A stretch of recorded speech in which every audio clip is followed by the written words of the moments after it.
सुप्रभात मंडळी. मी नीलिमा पटवर्धन आणि आपण सध्या वाचत आहोत अहिल्याबाई ही जी लेखमाला आहे ती लिहिलेली आहे मीनाक्षीताई देशमुख यांनी. तर कालच्या पुढे सुरुवात करते. एप्रिल मेचा कडाका. वर्षाच्या साठवणीची कामं वाड्यात सुरू झाली. सासवा व्यवस्था करण्यात बेजार होत्या. अहिल्याबाईंचं लक्ष गुप्तहेरांच्या बातम्यांनी उडून गेलं. शुजा उदौला, अब्दाली, नजीब खान यांची अनिष्ट युती झाली होती. जयपूर उदयपूरवाले मराठ्यांचं वैर आत्ताच उकरून काढत होते. सुभेदारना उसंत धावत होते. भाऊसाहेब दक्षिणेतून मातब्बर फौज घेऊन निघाले. सोबत बायकांचा हा मोठा लबेदा. अहिल्याबाई चिडून गोविंदरावास म्हणाल्या, यांनी बायका, बाजारबुणगे, यात्रेकरू संगे घेतल्यावर तलवार तरी कधी चालवणार? मातोश्री, या निमित्ताने तीर्थस्थाने, तुला, दाने, भोजने यांचे पुण्य अनायासे जोडले जाते. कारभारी, प्रत्येक कार्याची वेळ काळ असते. देव धर्म उचितच, पण कर्तव्याच्या आडी येत असेल तर त्या पुण्याईला काय अर्थ? अवघे शत्रू एक झाल्याची वार्ता आहे. अशा वेळी तरी बायकांना घरी सुखरूप ठेवावे की संगे बांधून फिरावे? श्रावण लागला. वाड्यात पुराणकथा, शिवलिंग पूजन, ब्राह्मण भोजनं होऊ लागली. अहिल्याबाई दौलतीचं काम सांभाळून जमेल तेवढे करीत. याही वर्षी अखंड नंदादीपासाठी 12ही ज्योतिर्लिंगांकडे थैल्या रवाना झाली. प्रार्थना एकच, मालेराबाद सुधारणा होऊ दे. श्रावणाची धामधूम आणि गुप्तहेरांकडून चिंतातूर बातम्या. अहिल्याबाईंच्या मनाची चारही बाजूनी कुतरओढ चालली होती. त्यातच उदाबाईंना बहाडांकडे पाठवल्याचं मालेरावास कळलं. त्याने वाड्यात हमामा घातला. अखेर गौरी गणपतीच्या सुमारास मैनेला आणण्याचं बाईजींनी आश्वासन दिल्यावर थोडा शांत झाला. पण धमकी दिलीच, जर महिनेच लवकर आणलं नाही तर तुम्हालाही बघून घेईन. अरे आम्हास काय बघणार? सर्वीला शरम गुंडाळून ठेवली. अरे आईचे काहीतरी गुण घ्यावेत ना. आई, त्यांनी तर आमच्या वडिलांसंगेच जावे, तर मागे कशाला राहिल्या?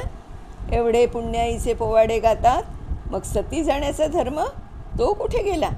इतर सतींना सती लोटले आणि या? मालेराव इतके बोलले मात्र बाईजींनी त्याला लाथेने ओढवत ओरडल्या, परत जर का हे शब्द तोंडातून निघाले तर जीभ हासडून टाकेन. संतापाने डोळ्यातून ठिणग्या उडत होत्या. लाथ मारल्यामुळे बाईजींच्या दुबळ्या पायात लचक भरली आणि त्या मटकन खालीच बसल्या. मालेराव चिडून म्हणाला, आज पांढऱ्या केसांची बूज राखली. सुभेदारांचा शिरपेस आज ना उद्या आम्हालाच मिळणार.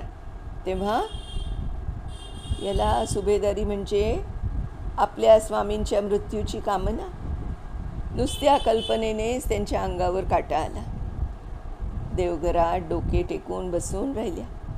अहिल्याबाईस कळल्यावर तडक मालेरावांच्या खोलीत गेल्या, तर तिथे सुदामास पाहून त्यांच्या तळपायाची आग मस्तकात गेली.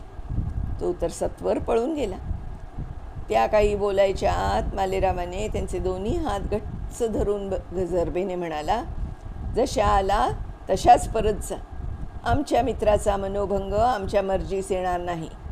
घरात थोर असलेल्या आजीचा अपमान करायची हिंमत झालीच कशी तुमची?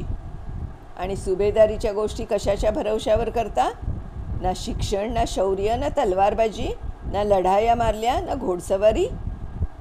आम्ही सती गेलो नाही याचं वैषम्य तुमचे चित्ती. यापुढे जर बाईजींचा मनोभंग केलात तर वाड्याचे दरवाजे बंद होतील. तुमच्या बेलगाम जिभेची शिक्षा म्हणून महिनेचे मूळ धाडणे आता रद्द समजा. तुमच्यामुळे त्यांचा पाय दुखावला. त्या आधीच जम्याने हैराण, त्यात तुमची अशी भाषा की अवघ्या कुळास बदनक्षा. हातेरी खपली तर? एवढे शब्द निघाले मात्र अहिल्याबाईंचा संयम सुटला आणि तिथला चाबूक घेऊन 2 फटकारे उडल्याबरोबर त्यांच्या हातातील चाबूक हिसकावून घेत म्हणाला, आम्हासही हे कठीण नाही. अहिल्याबाई क्षणभरच त्या भयंकर पुत्राकडे पाहिले. ती तडक खोली सोडून बाहेर निघून गेले. खोलीत बाहेरून कडी खिळा घालून मटकन तिथेच बसल्या. पण बसून चालणार नव्हतं. बाईजींना तेज बुखार. वैद्यास बोलावणे धाडले.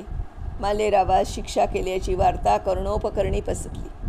मालेरावाच्या बोलण्याचे फटकारे त्या कोणास सांगूही शकत नव्हत्या. मैनेविषयीची करुणा दाटून आली.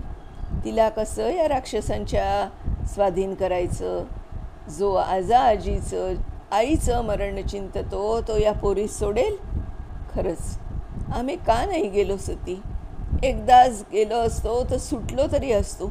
रोजचे सती जाणे तरी टळले असते. अस्वस्थ आणि उदास अहिल्याबाई फडणीशीत आल्या आणि कामात बुडून गेल्या.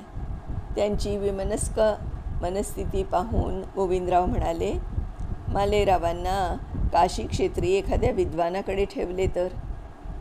निश्वास सोडून म्हणाल्या, कारभारी, माझं नशीब कुठे धड आहे. मार्तंडाच्या मनी असेल तसं घडेल. हरताळकेच्या कडक उपासाने अहिल्याबाई संध्याकाळपर्यंत अगदी गळून गेल्या. पित्त चढून उलट्या होऊ लागल्या. कशासाठी करतो आपण हा उपास? आमचे नशीब तर पायदळी पडले. हे काय विधवेचे व्रत? जिच्या मनी सुंदर भविष्याची स्वप्न आहेत त्यांनी काय करायचे? माझे काय? संध्याकाळी रेणूला दूध आणि फळे आणावयास सांगितली तेव्हा सर्व घरदार चकित झाले. हरताळकेला पाण्याचा थेंबही मुखात न घेणाऱ्या आज बाईजी म्हणाल्या, तिला कोणी काही बोलू नका. एवढे कडकडीत उपास व्रतवैकल्य करूनही तिला काय लाभलं? त्यांच्या मनातील घालमेल समजल्याप्रमाणे सगळे वागू लागले.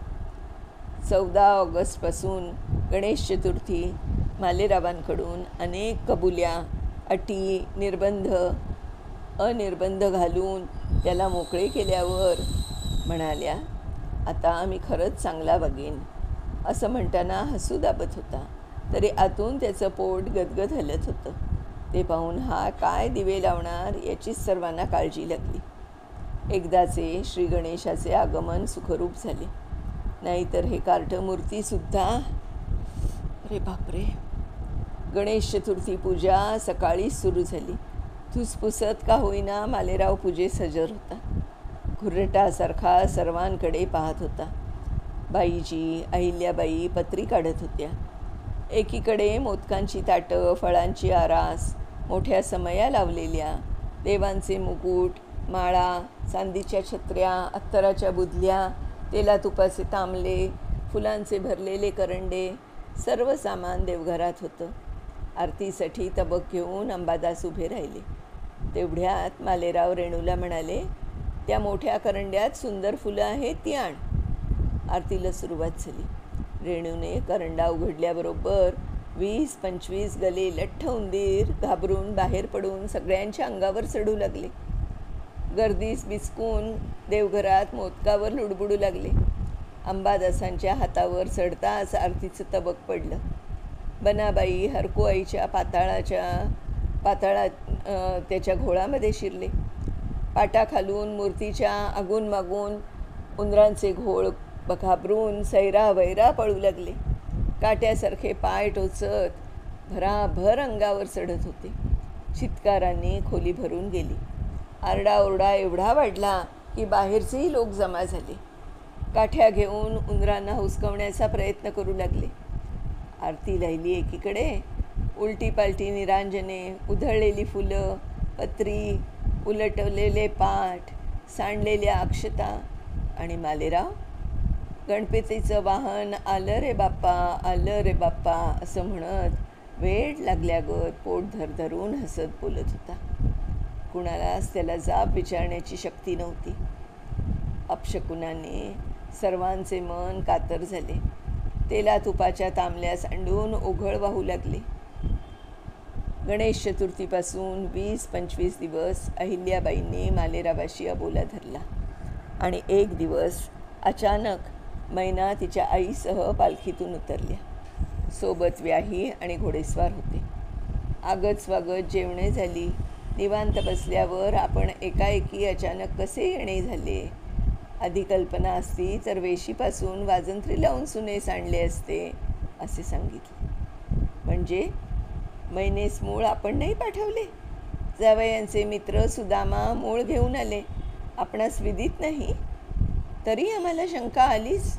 वाटलंच की मूळ पाठवण्याची ही कुठली पद्धत? सत्कीर्ती तर उदंड ऐकली. मग हे असे कसे? संगे कुणी बाई माणूस नाही, घोडे पालखी नाही. ती काही आता भाडांची पोर नव्हे, होळकरीण आहे.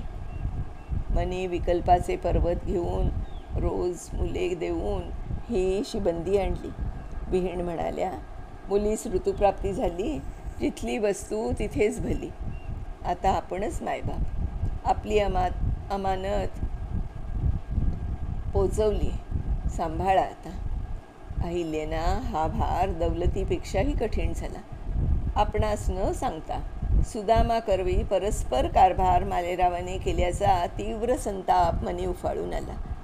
कसं सांभाळायचं या नाजूक चिमण्या मैनेला? अहिल्याच्या डोळ्यात आलेले अश्रू बघून विहीणबाई म्हणाल्या, आपल्या कारुण्याची खात्री पटली. आपल्या पदराखाली माझं हे चिमणं पाखरू सुखरूप राहील. अहेरांची देवाणघेवाण झाली आणि व्याही आणि विहिणीला निरोप दिला. आईची कशी जिरवली या ऐटीत मालेराव वागत होता. जोडीने सर्वांना नमस्कार केला. अहिल्याबाई मात्र भीतीने अर्धमृत झाल्या. सर्वांगी घाम फुटला. चक्कर आल्याने सारा वाडा गरगर फिरू लागला. मनाच्या गुंफेतून एकच प्रश्न दाही दिशांनी घुमत होता, ही पोर सुखरूप कशी राखू मी? मंडळी, आज आपण इथे थांबतो आहोत आणि पुढचा भाग आपण उद्या वाचणार आहोत. तर तोपर्यंत नमस्कार. ही जी लेखमाला आहे अहिल्याबाई होळकर, ही मीनाक्षीताई देशमुख यांनी लिहिलेली आहे. तर भेटूया आपण उद्या पुढच्या भागासह.